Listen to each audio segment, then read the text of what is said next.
अल्लाह के नाम से लगा सकते हैं। भारत तेरे टुकड़े होंगे इंशाअल्लाह। इंशाअल्लाह, इंशाअल्लाह का मतलब जानते हैं आप लोग? इंशाअल्लाह का सिर्फ इतना ही मतलब होता है, अगर अल्लाह ने चाहा तो। अभी अल्लाह ने नहीं चाहा है। अल्लाह ने चाहा है भारत के टुकड़े ना हो, इसलिए अल्लाह ने एक पैगंबर भेज दिया है।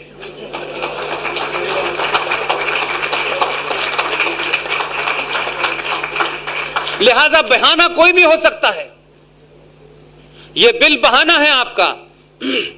आपकी प्रॉब्लम कुछ और है। आपको दर्द कहीं है, बता कहीं रहे हैं आप इस समाज को समझते हैं कि दिल्ली में नेहरू जी हैं, गांधी जी कहीं टहलने चले गए हैं। यह समझ से बाहर निकाल दो। ये 2019 का भारत है। सड़कों पे लोग हिसाब पूछेंगे इस देश से, ध्यान रखिएगा। ये देश को सेकुलरिज्म के नारे में बहुत बेवकूफ बनाया है लोगों ने। अगर ये नहीं होते, और आपको समझ नहीं आता है, आपको समझ नहीं आया कि 2014 में मोदी पैदा क्यों हुआ। अगर आप ऐसा करते तो मोदी पैदा ही नहीं होता। आपने मजबूर कर दिया इस देश को कि मोदी पैदा कर दे।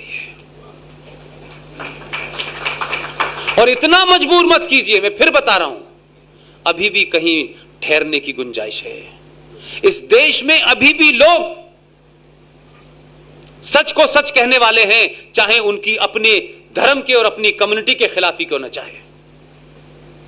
तुम तो गलत बात को भी सही कहना चाहते हो, सही बात को भी गलत कहना चाहते हो, और चाहते हो कि इस देश की मेजॉरिटी मान ले।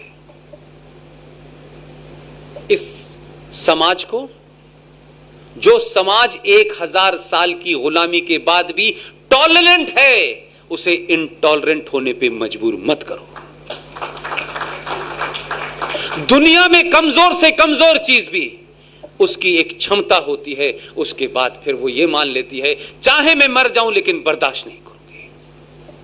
ये 2014 और 2000 सिर्फ घटना मात्र से पैदा नहीं हो गया है कि कोई मनमोहन सिंह से नाराज था।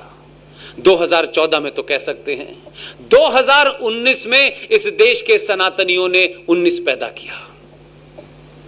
सारे नुकसान होने के बाद, 1000 सवाल होने के बाद, इकोनॉमी खराब है, जीएसटी लगा दिया, तब भी इस देश ने पहली बार एक राष्ट्र के रूप में सोचा कि हमारा नुकसान हो जाए लेकिन राष्ट्र का नहीं होना चाहिए। इसलिए 2019 पैदा हुआ है। इसलिए मैं बार बार कहता हूं कि जितनी आग लगानी है एक बार लगा लो। ये देश देख ले, शांति प्रिय हम के लोग, अल्लाह के मानने वाले लोग, एक इंसानियत की बात करने वाले लोग, अल्लाह की राह पे चलने वाले लोग कैसे उस मुल्क को आग लगा रहे हैं जिस मुल्क में इस्लाम उनका मजहब नहीं है। दुनिया में जहां जहां तुम्हें शरण मिल रही है, सब वो मुल्क हैं जहां इस्लाम नहीं है। अगर इस्लाम के मानने वाले हो और पूरे ईमानदार हो तो इस कसौटी पे तय होगा कि भारत की माइनॉरिटी सुरक्षित है या नहीं है।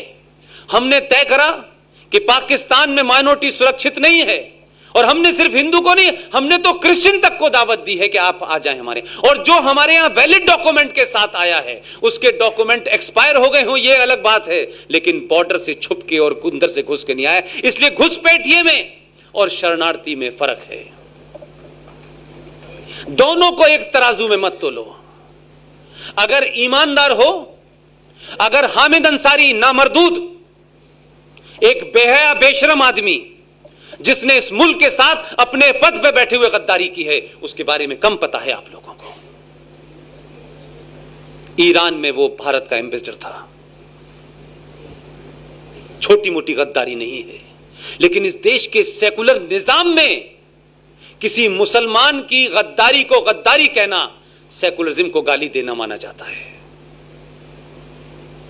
उस शख्स ने अपने रहते हुए आपकी फॉरेन खुफिया एजेंसी के 3 लोगों की पहचान को उजागर कर दिया, जिसने ईरान के नेशनल गार्ड ने रात में हत्या कर दी उनकी। इसके ऊपर कोई एक्शन नहीं हुआ, क्योंकि एक्शन होगा तो कहा जाएगा मुसलमान यहां खतरे में है। यह ब्लैकमेलिंग बंद करो। यह समाज अब ब्लैकमेल नहीं होगा। अगर यहां का मुसलमान ईमानदार है, ये जो जावेद अख्तर है, ये फरहान है, ये उनकी पत्नी है और कई बावले घूम रहे हैं इस देश में, और आपके यहां जो समय समय पे जिन्हें डर लगता है, उनसे कहिए चौराहे पे खड़े होकर के कि अगर ईमानदार हो और भारत में मुसलमान सुरक्षित नहीं है, और भारत के मुसलमान को यहां की मेजॉरिटी से डर लगता है, तो मैं तो कहता हूं डर लगना चाहिए, लगना चाहिए। लेकिन मेरा दूसरा आर्गुमेंट है, आप ईमानदारी से जो भी आपको पवित्र जगह लगती हो अपनी मस्जिद के अलावा, और मस्जिद, सारे मक्कार मुसलमान वहां खड़े हो जाएं, मौलवी हो, मुफ्ती हो, हाजी हो, एक्टर हो, करेक्टर हो, ड्राइवर हो, कंडक्टर, सब खड़े हो जाएं और पाकिस्तान और बांग्लादेश से यह मांग करें कि हमारे मुल्क में हम सुरक्षित नहीं हैं, हमारे मजहब को हिंदुओं से और सनातनियों से खतरा है। पाकिस्तान और बांग्लादेश की हुकूमत से कहें कि आप भी अपने यहां सिटीजन अमेंडमेंट बिल लेके आए और जो मुसलमान इस देश में सुरक्षित नहीं है वो वहां जा सकता है। और पाकिस्तान की हुकूमत अगर इस्लाम और मुसलमान के लिए इतनी चिंतित है कि मुसलमान कहीं पे उसके साथ में, वो तो पाकिस्तान की मुसलमान को, सरकार को ओपनली कहना चाहिए कि जो जो मुसलमान भारत में सुरक्षित नहीं है वो पाकिस्तान आ जाए, हम नागरिकता देंगे। मेरा आज दावा है मेरा, एक मुसलमान चला जाए यहां से कि मुझे पाकिस्तान की नागरिकता चाहिए, आप जो कहेंगे मैं करूंगा। लेकिन ये मक्कार सिर्फ आपको डराने के लिए कहते हैं कि भारत में मुसलमान सुरक्षित नहीं है। कह के तो देखो, जाओ तो वीजा तो अप्लाई करो कि हम वहां जाना चाहते हैं, हम टिकट भी देंगे और कोशिश करेंगे एक ही तरफ की दें। ईमानदार तो बनो। तुम मस्जिद के बाहर जुमे का इस्तेमाल इसलिए करते हो कि जुमे का मुकद्दस दिन होता है, उसमें ज्यादा तादाद में मुसलमान नमाज पढ़ते हैं और नमाज में तराबियां और आयतें भी लंबी पढ़ी जाती हैं, लिहाजा तुम उस मूवमेंट का इस्तेमाल करके, क्योंकि भीड़ ज्यादा होगी तो जामा मस्जिद का दिन कोई भी बंद की कोशिश करते हो, कोई भी बंद की कॉल देते हो तो जुमे को इसलिए देते हो कि मुसलमान होंगे, और खुतबे में मौलवी जो तुमको जहर बोलता है उसको तुम पिलाते हो। हिम्मत नहीं है तुम्हारे अंदर, मस्जिदों का इस्तेमाल करते हो तुम भारत सरकार के खिलाफ। तुमने कश्मीर में यह किया और आज जिस तरीके के नारे लगे हैं जामा मस्जिद से बाहर, और कहते हैं हम ईमान वाले हैं। ईमान वाले बहुत कम पैदा हुए हैं तुम्हारे अंदर,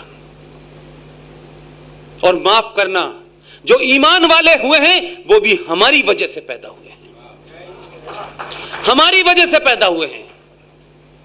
हमने उनके ईमान को डिगने नहीं दिया, और तुम जैसे लोग डिगाना चाहते थे उनसे भी बचा के रखा। इसीलिए हम अब्दुल कलाम तो पैदा कर सकते हैं, लेकिन तुम अगर पैदा करोगे तो अफजल गुरी करोगे। लिहाजा तुम्हारे अंदर क्षमता है अफजल गुरु और याकूब मेमन पैदा करने की, हमारे अंदर क्षमता है एपीजे अब्दुल कलाम पैदा करने की, हमारे अंदर क्षमता है कि हम एएच अहमदी पैदा कर सकते हैं। यह सिर्फ हमारे साथ रहने का कारण है। 1000 साल से तुम हमारे साथ हो, इस सब के बावजूद भी कि हमारे दादा परदादा माओ बहनों को आपने लूटा मारा, उसके बावजूद भी हम नहीं बदले। अगर हम बदल गए, हम सनातनी हो गए जिस वक्त, तो AK-56 लेके भाग जाओगे तुम। ध्यान रखना इस बात का। इसलिए इस टॉलरेंट समाज को, अहिंसक समाज को, इसको हिंसक मत बनाओ, यह तुम्हारी जिम्मेदारी है। दुनिया में आतंकवाद जहां जहां सफल हुआ है वो मेजॉरिटी आतंकवाद सफल हुआ है, चाहे पंजाब में सिखों ने किया हो, चाहे कश्मीर में मुसलमान कर रहे हो। इस देश की मेजॉरिटी में अगर 1% लोग दीवाने हो गए तो 15 मिनट का टाइम नहीं मांगोगे। हम बार बार कह रहे हैं, हम इग्नोर कर रहे हैं, तुम हमारी इग्नोरेंस को हमारी कायरता समझ रहे हो। तुम्हें देश का प्रधानमंत्री खड़े होकर एश्योरेंस दे रहा है कि इसमें तुम्हारी नागरिकता नहीं ली जाएगी, लेकिन तुम उसको पागल समझ रहे हो। तुमको ऐसा लगता है कि यह प्रधानमंत्री हमारे घर पे आए, हमारी ठोड़ियों में हाथ डाले, हम इसको जलील करें, बताएं कि हमारी ताकत के सामने ये झुक गया और अब हमारे से पूछने आया है, बताओ मेरे भाइयों क्या करो। यह नहीं होने वाला, हम उसको ऐसा नहीं करने देंगे। वो देश का प्रधानमंत्री है, तुम्हारा गुलाम नहीं है। उसने भारत के संविधान और भारत की संसद में जो काम किया है वो 24 कैरेट का लीगल काम है, क्योंकि तुम्हें इलीगल काम करने की आदत पड़ गई थी और तुमने जिन लोगों को तख्तों पे बिठाया वो तो ऐसे लोग हैं। अभी वीर सावरकर के परिवार के कोई साहब मुझसे मिलने आए थे, मैंने उनसे कहा थोड़ा सा आप लोग सचेत रहें। पहले फर्जी नाम लिया गांधी का, जब गांधी के नाम से सत्ता मिल रही थी तब तक गांधी अच्छा था। मैंने कहा सावरकर साहब का ध्यान रखना, अब इन्हें गांधी के नाम से नहीं सावरकर के नाम से मिलेगी, इसलिए नाम बदलना चाहते हैं ये।